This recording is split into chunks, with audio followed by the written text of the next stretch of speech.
Ngayong umaga sa RMN News Nationwide.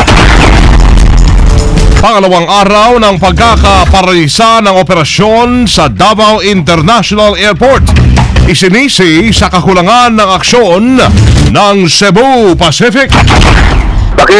Pakibatikos yan sa Cebu Pacific.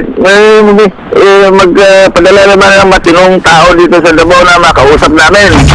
Hirit na dagdag aumento sa sahod sa mamanggagawa sa Metro Manila ibinunsura ng Wage Board.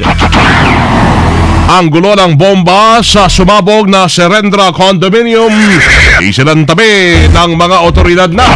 Tatlo naman mga kasama sa apat na batang nailibing ng buhay sa landslide sa Zamboanga, natagpuan pang magkayakap.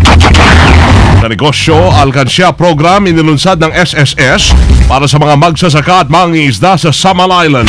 At sa ibayong dagat, patay sa sunog sa poultry processing plant sa China, sumampa na sa mahigit 100. RMN News Nationwide.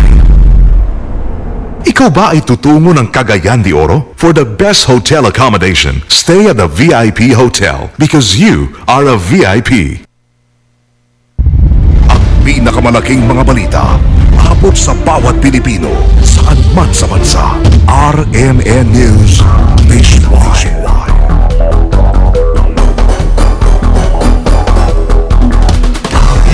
Buenos dias, Pilipinas! Umaga ho ng Martes na ngayon, ikalawang araw ng pasukan.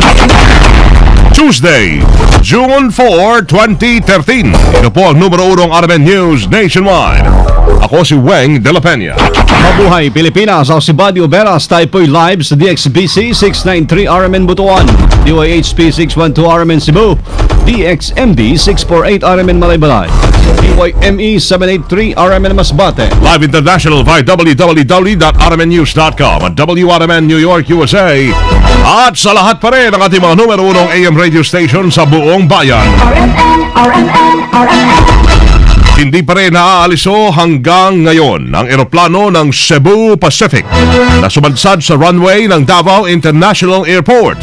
Ang Engineer Frederick Tan Felix, manager ng Davao International Airport, hindi pa rin kasi bumabalik ang kinontrata ho ng Cebu Pacific na mag-aalis sa nakabalandrang eroplano. Airport operation, close pa hanggang kanina alas 7. Nag-explain ulit. Hindi pa tapos itong pag-retrieve ng aeroplano dito sa tabi ng runway. Yung kontraktor ng air ng Cebu Pacific, naalis ng area. Hanggang ngayon, hindi pa po bumabalik. Hindi ko malaman kung anong oras bumabalik. Iniwan lang nila itong katiwangwang dito. Dahil dito, malaki na anya ang perwisyo na idudulot nito sa operasyon ng paliparan kung saan mahigit 100 flights na ang na-divert. Malaking buwan nito, pinsala, at saka yung economic losses dito, at saka yung movement ng tao na ating to. Ayun, biro mo, 40 flights times 2. Magdadalawang araw na, 160 flights kami dito sa Davao na. Biro mo yan. Pakibatikos yan sa Cebu Pacific. Magpadala naman ng matinong tao dito sa Davao na makausap namin. Inasa naman niya na maalis ho ang sumadsad na eroplano ng Cebu Pacific mamayang alas 3 ng hapon. Sa may bensura ng National Capital Regional Wage Board ang inihaing petisyon ng Trade Union Congress of the Philippines. Ito po yung TUCP para sa dagdag na 85 pesos bawat araw sa mga minimum wage earners sa Metro Manila. Ayon kay Alan Macaraya, Direktor ng Metro Manila Labor Department at Wage Board Chairman, premature ang inihaing petisyon ng TUCP dahil hindi pa tapos ang 1-year ban sa filing ng wage hike batay na rin sa batas. Sinabi ni Macaraya na may tataas lamang ang minimum wage sa loob ng 1-year ban kung mayroong supervening condition sa isang lugar. Hunyo at 3 na aprobahan ng National Wage Board ang 30 pesos kada araw na cost of living allowance o COLA sa Metro Manila. Maliban sa Metro Manila, ilang labor groups din na naghain po ng wage increase sa Davao, Northern Mindanao at Western Visayas. Isinantabi na ng mga otoridad ang anggulong bomba sa pagsabog ng isang unit ng condominium sa 2 Serendra sa Taguig City. Ang kay DILG Secretary Maroas, Sa 48 oras na investigasyon, wala pang indikasyon na bomba nga yung sumabog. Base na rin sa nakalap na ebidensya ng Bureau of Fire Protection, wala anyang triggering device o tatlong star bomb sniffing dogs na ang walang matukoy na bakaso ng bomba sa lugar. Anya, may posibleng gas o chemical leak ang dahilan ng pagsabog ng condominium ng 2 Serendra sa Taguig City. Kaugnay nito ay wala naman anyang ibinigay na deadline sa investigasyon si Pangulong Noynoy Aquino dahil mas maganda na anya na matagal na investigasyon kesa sa mabilisan pero hindi naman sigurado. Ang resulta ng investigasyon sa 2 Serendra Blast dapat ibase talaga sa nakuhang ebidensya. Kasama natin sa balita, Deo de Guzman. Men report! Pinatitiyak ni Pangulong Noynoy Aquino sa mga kinaukulang tanggapan ng pamahalaan na ibase sa mga makukuhang ebidensya ang ilalabas na resulta sa pagsabog na nangyari sa 2 Serendra sa Taguig City. Ito ang iniatas ni Pangulo Aquino sa National Bureau of Investigation, Department of Public Works and Highways, Department of Science and Technology at mga law enforcement agencies. Ayon kay Pangulo Aquino, hindi kailangang madaliin ang investigasyon dahil ang kailangan ay dumaan sa tamang proseso ang pagsusuri upang maging makatotohanan ang resulta nito. Pinatitiyak din ni Pangulo Aquino sa mga ito na dapat ay makasagot ang resulta ng investigasyon sa mga pag-usisa ng mga kritiko. Kasama mo sa Palasyo ng Malacanang para sa DZXL 558, Deo de Guzman, Tatak, RMN. RMN Nationwide Report! Yung 3 sa 4 na batang nalibing ng buhay sa landslide sa Zamboanga natagpuang magkayakap pa. Kasama natin sa Balita Live, Santos Cortez ng RMN Zamboanga. RMN Report! Natagpuan na ang 3 sa 4 na mga batang natabunan ng gumuhong lupa sa Barangay Sayaw, Kabasalan, Zamboanga, Sibugay noong linggo. Ayon sa lolo ng 2 mga bata na nakapanayam ng RMN Zamboanga, magkayakap pa umano nang matagpuan ang magkapatid na sina Sherlyn May Maghanoy, 7 taong gulang, at Ezekiel Maghanoy, 3 taong gulang. Una na rin natagpuan ng mga otoridad ang pinsan nitong si Fatima Maghanoy noong linggo ng hapon. Patuloy namang ginagawang search and retrieval operation ngayon ng otoridad sa isa pang nawawala na si Eugene Maghanoy. Samantala, nagdadalamhati naman ngayon ang pamilya Maghanoy sa pagkawala ng kanilang mga mahal sa buhay. Kasama mo sa DXRC RMN Zamboanga, Santos Cortez, Tatak, RMN. Nationwide! Grounded na piloto ng nag-overshoot na aeroplano sa Davao, malabo pa hong makabalik sa trabaho. Kasama natin sa Balita Live si Joyce Adra. RMN Report! Yes, hindi pa malaman o masabi ng Civil Aviation Authority of the Philippines kung kailan makakabiyahin muli ang piloto at co-pilot ng aeroplano ng Cebu Pacific na sumadsad sa Davao International Airport. Patuloy pa kasi ang investigasyon kina Captain Antonio Ruel Oropesa at First Officer Edwin Parello. Tinututukan na ng kaapang angkulong human error sa pag-overshoot ng naturang aeroplano. Iginit ng kaap na posibleng nagkamali ng diskarte ang piloto dahil maaari naman anilang iwasan ang malakas na hangin at makakalapag ng maayos ang aeroplano. Kasama mo sa naiya Joyce Adra, Tatak, RMN. Nationwide! Nagpaalala ngayon ang Commission on Election sa mga kandidatong nanalo sa katatapos lamang na midterm elections hinggil sa pagsusumite ng kanilang statements of election contributions and expenditures o SESE. Ayon kay Comelec spokesman James Jimenez, batay sa mandato sa batas, meron na lamang hanggang Hunyo at 30 ang mga politikong nanalo para mag-submit na kanilang SESE. Sakaling mabigoan niya mga ito na makapagaya ng kanilang statement of election contributions and expenditures, posibleng maharap sila sa kasong administratibo. Pagmumultahin rin niya mga ito ng 1,000 hanggang 30,000 pesos sa first offense at nasa 2,000 hanggang 60,000 pesos sa second offense bago tuloy ang maaalis sa pwesto. Hindi rin makapapanumpa sa kanyang opisina ang mga nanalong kandidato hanggat walang pahintulot ang Comelec. Pagtawag sa Pilipinas bilang lungga ng mga bandido inalmahan ng Armed Forces. Kasama natin sa balita, Rhea Mamogay. RMN Report! hindi umano tamang tawaging lungga ng mga terorista ang Pilipinas. Ito ang naging pahayag ng Armed Forces of the Philippines kaugnay sa naging statement ng US State Department na pinamumugaran ng mga terorista ang bansa. Ayon kay AFP-CIO Chief Major Ramon Zigala, na bagamat respeto nila ang opinyon ng US State Department, hindi aniya tama ang obserbasyon ng mga ito na malayang nakakapagplano, nakakagala at nakakapaggawa ng krimen ang Abu Sayyaf Group sa bansa.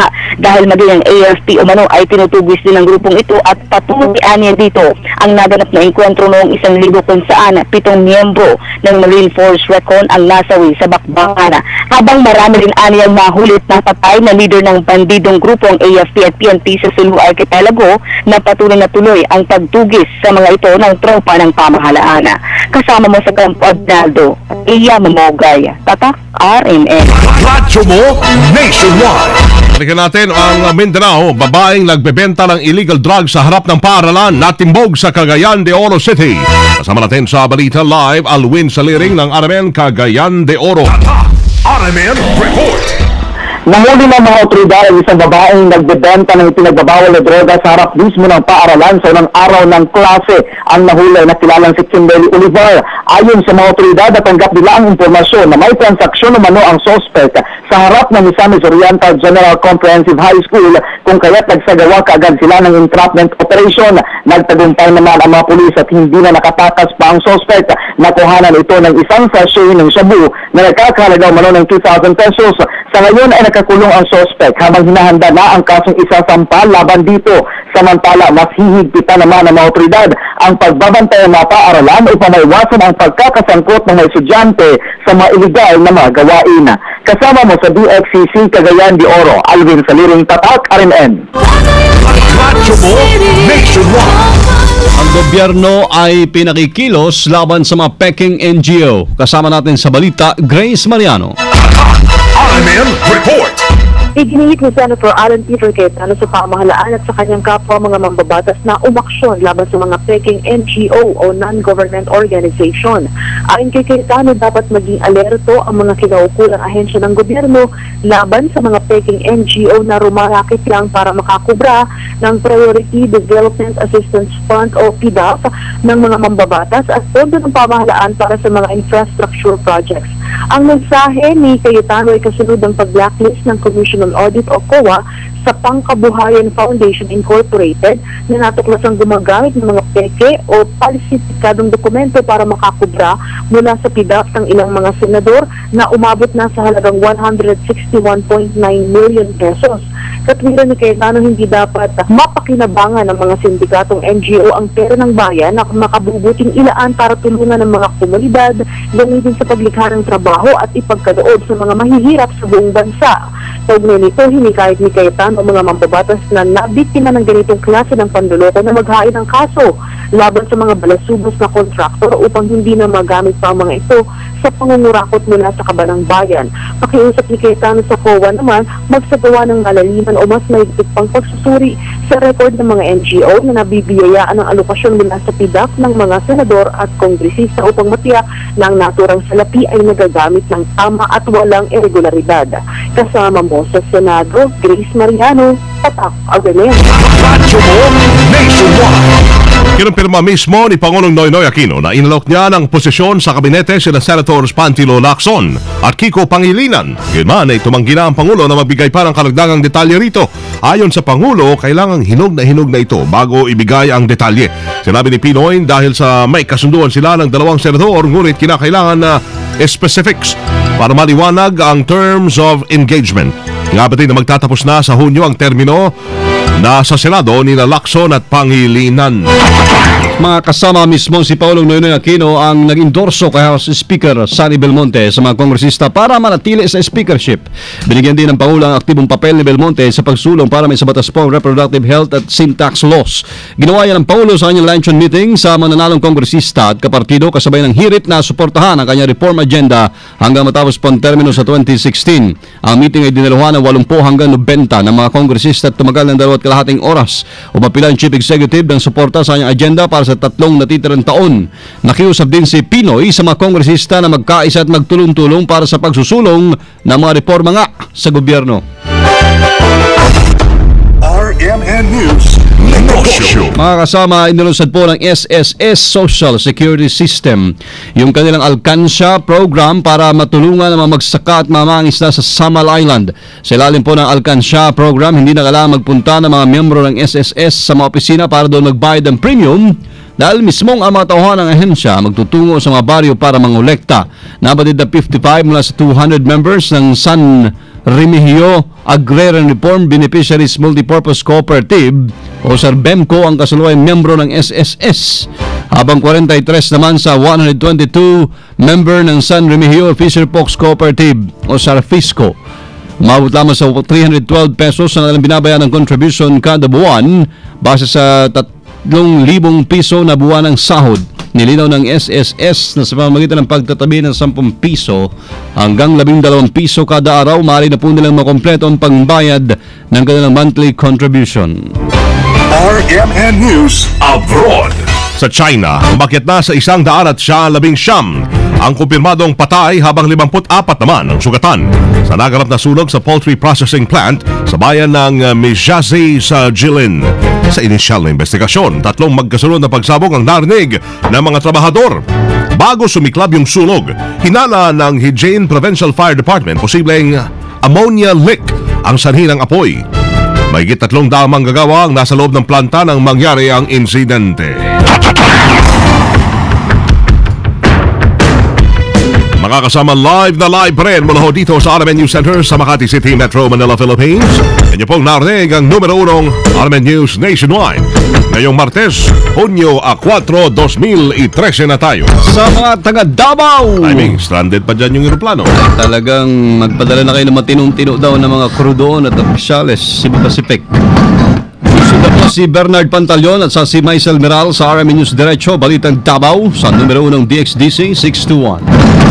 Panoorin ho yung naging pagbabalita namin ngayong alas 7 ng umaga. Sa YouTube mga kasama, type lamang ang RMN News Nationwide. Kasama nyo sa Serbisyo Publiko, Wayne de la Peña. Bati Oberas. Dito pa rin ho yan sa tahanan na may pinakamaraming number 1 sa 2013. Pinakamaraming himpilan sa 2013 ang RMN Radyo Mo Nationwide. 60 years ng maasahang public service nationwide. Live via satellite. Live via satellite. RMN News Nationwide. Buong bansa isang boses ng balita. RMN News Nationwide. Hoy, oras o, nahatid ng PhilHealth, tatak alas 7:17 ng umaga. Tatak RMN. Aba, masaya yata ang kumari ko ngayon ah. Anong nangyari? Oo, masaya ako. Dahil nakasama ang pamilya ko sa talaan ng National Household Targeting System ng DSWD. Oh, ano ngayon? Ano ka ba? Ibig sabihin, PhilHealth member na kami. Sagot na ng PhilHealth ang pagpapa-ospital. May outpatient benefits pa. Oh, ba't natatawa ka? Kasi kasama din ang pamilya ko, no? Para sa detalye, bumisita sa www.philhealth.gov.ph. Hilig ng Pilipino ang kape, pero hindi lahat ng kape may laman ang sinasabi.